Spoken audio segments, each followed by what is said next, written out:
Oh man, all these fucking good ass white people at my show. And you wanted to show them the reason George Floyd got his neck nailed on.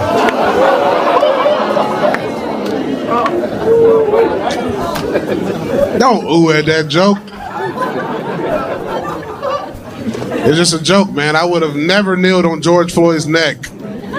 I would have shot that nigga. That was making us look. You know about George Floyd before you get your ass up there talking. You really should know to be funny, don't you know that? It's called comedy, nigga. How many more black fans I gotta hit that might leave? Oh, good shit, man. I got. Cause nigga, I was just warming up with that George Floyd shit.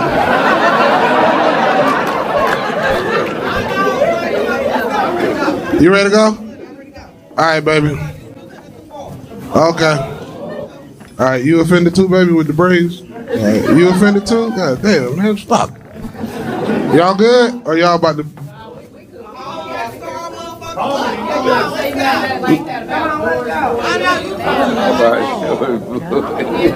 And that's my daughter. Oh, Yeah, we come here all the time. We ain't never asked her about nothing like that. I like Kyle Rittenhouse too. I like Kyle Rittenhouse too. You too, bro? God damn, bro. Oh, but you fuck with me a little bit, right? See that? Yeah. Damn, one more guy. Damn, man. That nigga don't even want to go, but his ride leaving. He don't even want to go. He like, man, I don't like George Floyd either, man. That nigga had fentanyl. God damn, you gotta stoop low for a joke. George Floyd would have robbed you too, bitch. So this is another Bed Bucking Hall of Shame entry for a person that I think I was kind of familiar with because of All Def. Now, in case y'all don't know what All Def is basically a platform where a lot of mainly black comedians are at who they have not really excelled to the mainstream circuit. Some of them have had some success. If you heard the name Kev on stage before, which I'm sure many of you have heard of, he comes out of All Def. I used to watch a lot of their videos. My favorite segment of theirs was Always Great Taste. That was one of my favorite segments of theirs to watch. And they had a host of different people come in and out and rotate and talk about different things and give their takes on it in a very comedic way. And this guy right here, whose name is David Lucas, came out of All Def. Now, of course, like I said, I was only familiar with a handful of people, but him not so much, because he wasn't in that main crop that I was always familiar with seeing all of the time. So that video that y'all just watched was from a stand-up that he did at this comedy club called The Funny Bone. I believe that's out there in LA. I'm familiar with the Funny Bone and of course the Laugh Factory. Like the Laugh Factory is like one of the top tier stand-up comedy clubs where a lot of mainstream comedians have gotten their start at. But as you can see by the clip, he was up there and he started making jokes about George Floyd. He's talking about George Floyd, getting, the knee on the neck and then him dying. Then he threw in the part about the fentanyl, which is another talking point that the usual suspects love to use when it comes to talking about him, which of course has been debunked, but let them tell it. They will run that into the ground as much as they possibly can to always say that he did it. And we need to stop holding him up as a martyr, even though I don't know one black person personally or online that has called this man a martyr. It was white people that keep calling him that, but they try to make it seem like we're the ones holding him up as such. But you know how the usual suspect gets down. So he's sitting there and he's saying all this off-coast stuff about George Floyd, and the black people in there were very upset with what he said, and they got on cold, told him about himself, and then got up and walked out. And then he threw in another part where he says, I'm friends with Kyle Rittenhouse. He said it a couple of times, and we all know how we feel about Kyle Rittenhouse too, but not only just us, but also the family members who actually didn't get any justice because of what Kyle Rittenhouse did to their loved ones. And then he ended it off right there at the end of saying that George Floyd most likely would have robbed you or something very disparaging. My thing is this. Again, he's being very performative to his white audience. Notice who did not get up and leave.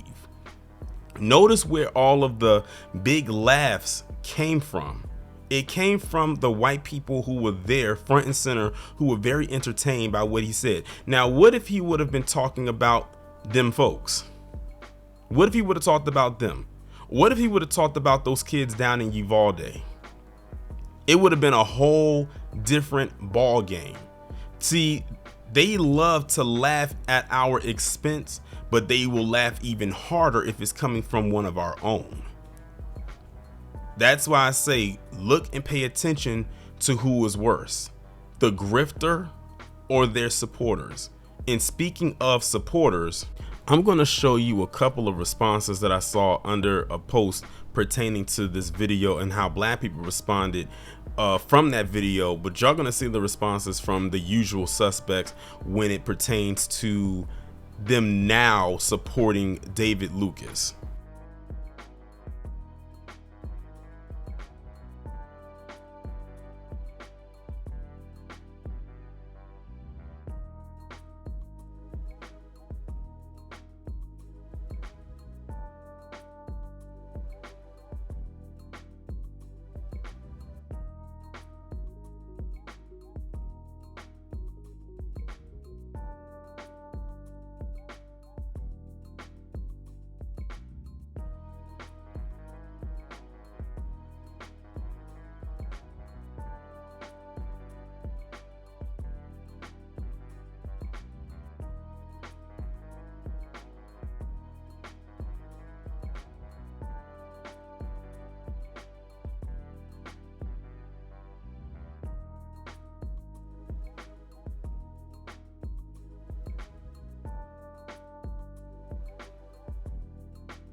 So those are some of the responses right there. Trust me when I tell you, there was way more. I even saw like it was a horde of people, mainly you know who, the usual suspect, saying followed, as in they're gonna follow him now on Twitter, because many of them didn't even know who he was, but because he made that joke or them jokes about George Floyd, they couldn't wait to hit that follow button. Now I gotta ask this question: if David Lucas, and it's interesting that he didn't go this route, but he went straight to George Floyd. If David Lucas would have made those comments about Ashley Babbitt and what happened, how would they have responded to that is the question. And by they, I'm talking about the white people in his audience, as well as the white people that were saying stuff like I showed you in the comments on X in pertaining to how he said what he said about George Floyd. Let's be real here. He said everything that makes them feel good and all warm and fuzzy internally, because they've been saying it. But now they have another shield. Remember I told you about the buck dancer is nothing but a shield for them. They are about to love the hell out of him. I don't know how far it's going to actually get him to go. He's probably not going to go further than the circuit he is on right now. Because if there are some on-coke black comedians, and I would like to believe that there are some out there, they won't even let him come into the dressing room, let alone come into the venue or wherever they are doing their particular set at. He won't even be on the bill. He won't even make the flyer. Let this be as far as he goes, since he wants to be so off code, and let the people that was in that audience and laughing so hard at him, and let the people online who are just following him for free, because that's not paying a bill, support him. But shout out to the black people that were there that actually got up and walked out. And before they got up and walked out, they told him about himself. And you can tell he was probably upset because he kept on going. Instead of him just acknowledging that they left, he started saying, I'm friends with Kyle Rittenhouse. Now, you know, there's a sector of PC that don't like the people that what Kyle Rittenhouse, what he did to them, because some stuff that came out about at least one of them. But then again, why would you want to say you're friends with Kyle Rittenhouse anyway? Didn't this guy actually put hands on a young lady a couple years ago, but they try to bury that as if we did not see him getting into a fight with this young girl while wearing them ugly Crocs? I can't stand Crocs, but while wearing them Crocs, because I vividly remember that. But yeah, they have now found another pet. All I'm saying is this: they love to talk about or go into our pain when it comes to these things and then try to say that they're jokes. That's not a joke. What happened to George Floyd back in 2020 was not a joke. Even with the aftermath of that wasn't even a joke either. It makes you wonder how he felt about what happened with George Floyd when it first happened, for him to just so casually make a joke the way that he did. Because for someone to make a joke so casually, that's a very callous way of going about it, which is what he did. And he did it very unapologetically. But like I said, let's see how much his new supporters, the ones who followed him, are going to support him and how far they're going to try to push him. They got him right now. Like, he has them in their back pocket. He has them in his back pocket right now, but they won't be there for long. They're going to be planning an escape plan. But again, this is the people they like. This is the people they love. This is the black type of black people they like, because it lines right up with their views. And if they can't say it, they'll find someone out there who's willing and begging and pleading on their hands and ashy little kneecaps for any type of attention, whether it's free or it comes with a slight butter dust deposit.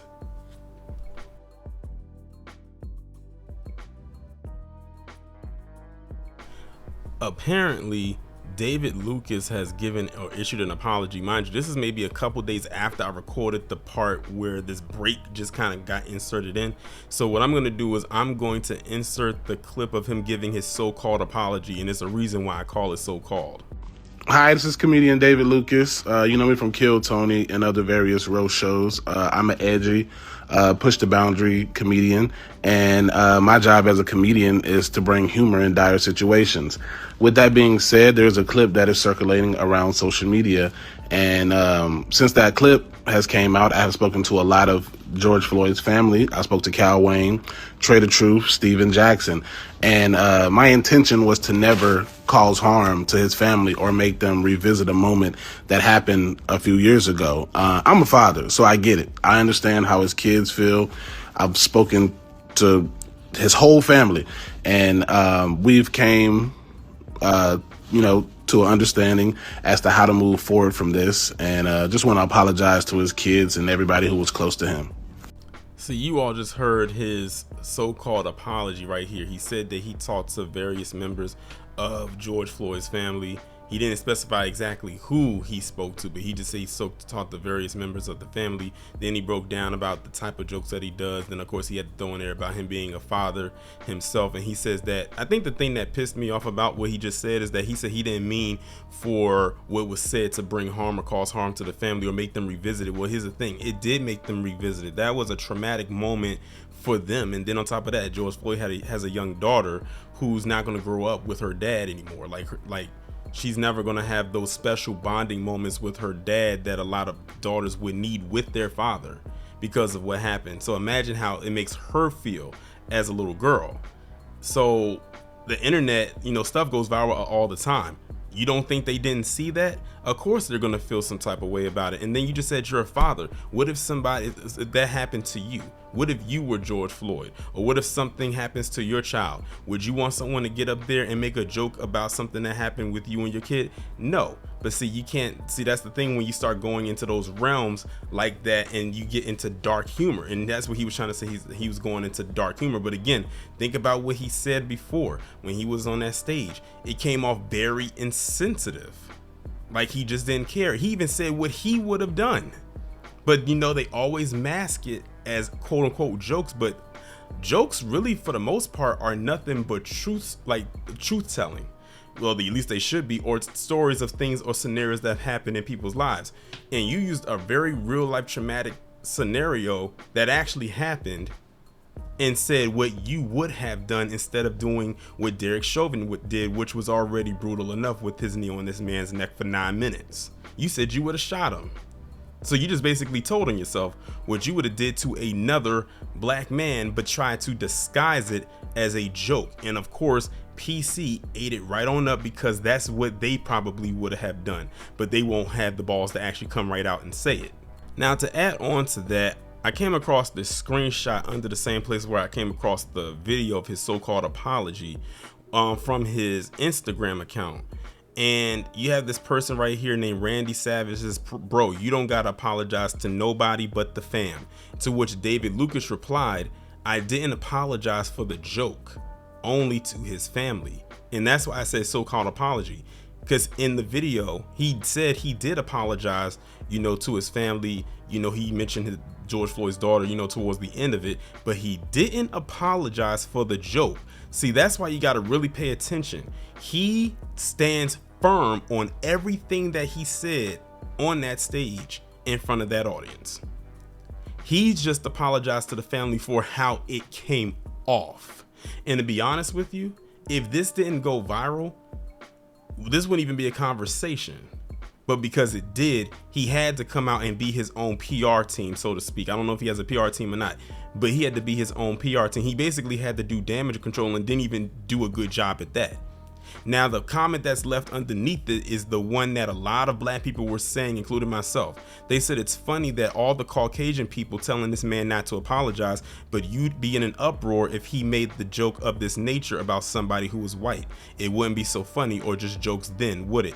And they are 100% right, because it wouldn't be a joke. That's why we were saying, I bet you if you talked about what happened with Ashley Babbitt at the Capitol, they would be in an uproar about that, because they're still mad about that. And more so over there, even more pissed that it was a black cop that took this woman out. Not that that she got taken out, but because a black cop did it. They tried to rationalize this woman's behavior right there in real time. But then they have the nerve to call us thugs and savages. But like I said, look at who he decided to go after initially first in this whole situation. He went right to George Floyd, which we all know is a trigger point for a lot of PC individuals, mainly because of what happened with Derek Chauvin and him being found guilty and getting 2.5 years behind bars. They're still to this day very, very upset about that, because in their minds, they're supposed to still be able to get away with any and everything, especially when it comes to what they do to black people. And not to be outdone again by his foolishness, and I think this post right here comes from the post that I just read. This is what he posted up on Instagram. It's apparently him, and I guess he went fishing or whatnot. And look at the caption: getting canceled ain't that bad. At Miami Improv tonight, at Hartford Funny Bone next weekend. #uncancelable special drops on March 6th. So he's reveling in the fact that he's being quote unquote canceled by people. All I'm gonna say is this: whatever black fan base this man once had is probably gone. It's probably gone. And he's going to have to now rely on his quote unquote new fan base, the ones that's telling him not to apologize. But see, now he's going to have to keep the act going. He's going to have to continue being performative for them. He's literally locked himself into his own trick bag. And that's why I say it is not good to buck dance your ass off, because it'll always come back to bite you in the ass. Because now he's going to have to basically do he can't do one thing. Black people have declared they're probably going to be done with him, for those who saw what they saw from him and was very pissed about it, and rightfully so. But now he's going to have to keep up this act with PC. Otherwise, if he doesn't, then they're going to drop him too. And then what's going to happen? He's going to be right back at square one. This is the same thing I talked about when it came with Tyrese, when he said, I wish I was born Latino. I'm like, huh? don't forget, it was black people that were supporting you early on in your career. You didn't really break out into mainstream, if you want to be technical, into Too Fast, Too Furious. And even then, you were still kind of low key. But then as you kept going with those fast movies, that's when you started to notice you. But like I said in that video, when those fast movies are done, are those people that you say that you wish you were born Latino, are they going to still be checking for you then? No, because you're going to be right back on the circuit where black eyes are watching you, if they still watch you. And I'm saying the same thing to him. He has literally, if he says he's being canceled, he has no one else to blame but himself. But he's going to try to put the blame on us. Then of course you're going to have PC saying, oh, they're just being so insensitive, we would never cancel you. Bullshit. Get out of line one time and see what happens. They've been known to cancel their own. So canceling a black man will be easy work for them. Very easy. They've done it before. They can do it about 1 million more times, and they will. So all I'm saying is, David Lucas, don't get too comfortable over there with them and think that you have a friend in them, because you don't. But this goes back to a lot of people not understanding how white supremacy works. They think once they get that proverbial pat on the head that everything's all good, and it's really not. But some people will just have to find out the hard way. And hopefully the next time I talk about David Lucas, it'll be with my orchestra behind it. So apparently David Lucas thought that it was a good idea to bring up Tamir Rice. So what I'm gonna do is I'm going to play this audio from Willie D's interview that he did recently. It's crazy how fast Willie D begin these interviews, because the guy literally these video just literally went viral like a couple days ago, and it's amazing how fast he gets them, but that's besides the point. So what I'm gonna do is I'm gonna play this audio. It's only about 45 seconds long, and I want y'all to hear what he replies to Willie D with when it comes to the topic of Tamir Rice. Everybody don't. If Tamir Rice was white, would he be dead? I don't know. Maybe. You think the police would have just did a drive-by on a little 10-year-old white kid? Possibly. Playing with a little gun? How 10 years? Why was he playing with a fake gun? I'm just asking you, do you think? Why was he playing with a fake gun? You're a smart guy. Do you think? Where were his parents at? Where was Tamir Rice's parents at? Could have been his parents could have been in. It does matter. It does matter. Do you? Because my mom would have never allowed me to go to a playground with a fake gun. If Tamir Rice, no. You don't think he'd be dead if he was white? Yes. You think he'd be dead? Where are the parents at? Where are the parents? You don't think he would be dead? I find it interesting that he had all of that to say when it came to Tamir Rice. But one thing I wish Willie D would have said, and I don't know because I didn't see the whole interview, was bring up Ethan Crumbley. Now, we all know Ethan Crumbley just recently got sentenced to like multiple life sentences, and without the possibility of parole, for what he did back in 2021. And he actually carried a gun to school and fired off and took out 4 people. And right now his mother, she was found guilty of all her charges, and she's going up the river, and next up will definitely be the dad. And like I said, they basically allowed this kid to go to school. Like, if you know the story behind the whole Ethan Crumbley thing, is very interesting. It's funny that it seems to me like David Lucas just didn't know anything about that. And the thing is, Willie D even mentioned about, if you don't think this would have happened, do you think this would have happened if this was a white kid? And he says, yeah, maybe. How many Operation Protect the White Boys have I done on my channel where they have gotten away with so much? And I'm not talking about just young boys. I'm talking about grown men as well. It's just a title that I give those type of videos. How many mass school shootings have we seen where it has involved young white males who probably come from a 2-parent household, and no one questions where their parents were? But see, again, he threw out the stigma again. Now, this is coming from someone who gave a so-called apology, but like I said, it was just so-called. But then he went back on it and said that he wasn't he apologized to the family, but not for the joke. He's basically telling you who he's catering his audience to, who he's catering to. And now that he's apologized, they're probably going to turn on him, because they don't like when people apologize for saying anti-black things or saying things that they wish they could say about us but really don't. He's literally put himself now into an even bigger trick bag with what he just said on this Willie D interview when it came to Tamir Rice, which was another sore spot for black people in America back when that happened back in 2014. It's crazy to believe it's been 10 years. It'll be 10 years when that happens. I think in November, if I'm not mistaken. It's crazy how fast time flies. And this man has a kid himself. I don't know if he has a son or a daughter, but he has a child. I think he has a son. And this is how he's talking right now. So what if your son, if your child, I don't know what the gender of your child is, but what if your child was in the same situation as Tamir Rice? Again, every talking point that he's using, we've heard before, and we know from whom we've heard it from. That's what makes it even more nefarious. And he feels and if you always say, pay attention to tone. Listen to how he was responding to Willie D when he was bringing up Tamir Rice and asking him questions. Willie D was talking in a very calm tone. David Lucas was sounding very combative and defensive, as if he was just over it, as if he could have just got up and stormed up out of there at any given moment. He probably would have, and probably had a damn tantrum. Because now he's in the hot seat. We have put him there, well, he put himself there, but we're holding him there.